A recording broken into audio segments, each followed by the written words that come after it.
ন পুৰণি সকলোলৈকে লৈ আহিছোঁ কলডিলৰ আচাৰ।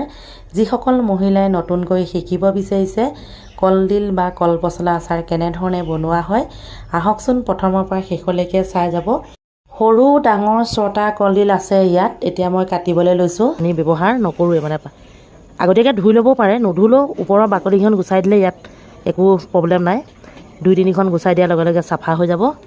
মিহি মিহিকৈ কাটি লওঁ, তাৰপৰা দেখুৱাম দেই কেনেধৰণে বনাওঁ। এনেধৰণে কাটি লোৱা হ'ল। এতিয়া এইফালে গৰম পানী পাতি থৈছোঁ, অকণমান বইল কৰি ল'ম। বইল কৰি ল'লে মানে চাফা হ'ব, বগা বগা হ'ব মানে অলপ ধৰক। কিন্তু যদিহে কলডিলখিনি বইল কৰি নলয় তেনেহ'লে আচাৰখিনি ক'লা ক'লা হ'ব। এইফালে কলডিল বইল হ'ল, মানে এয়া আদা নহৰু যোগাৰ কৰি আছোঁ।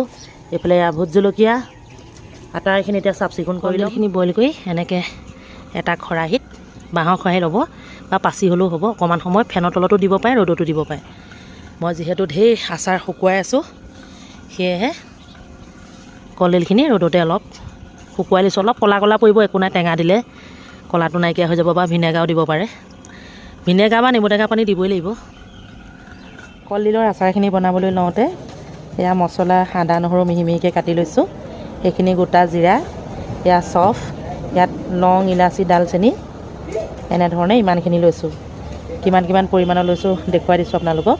ইয়াত 50 গ্ৰাম 50 গ্ৰাম, এয়া 50 গ্ৰাম নহয় আৰু, দেখিছেই নহয়, ইমানখিনি লৈছোঁ।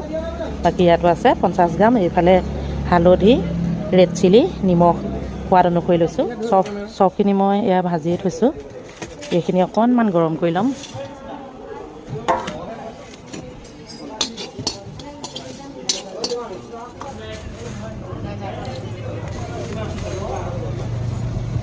একেটা কেৰাহীতে মই তেল দিছোঁ। ইয়াত 250 গ্ৰাম, লগতে এয়া জইন আৰু কালা জিৰা লগে লগে দি দিম। এতিয়া কি জানেনে, এইয়া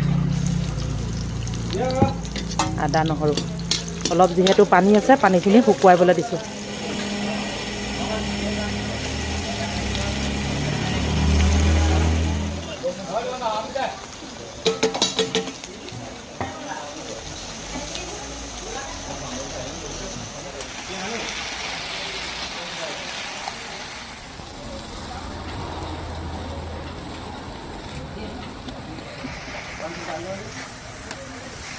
এইবাৰ মই কলডিলৰ আচাৰত ভিনেগাৰ ব্যৱহাৰ নকৰোঁ।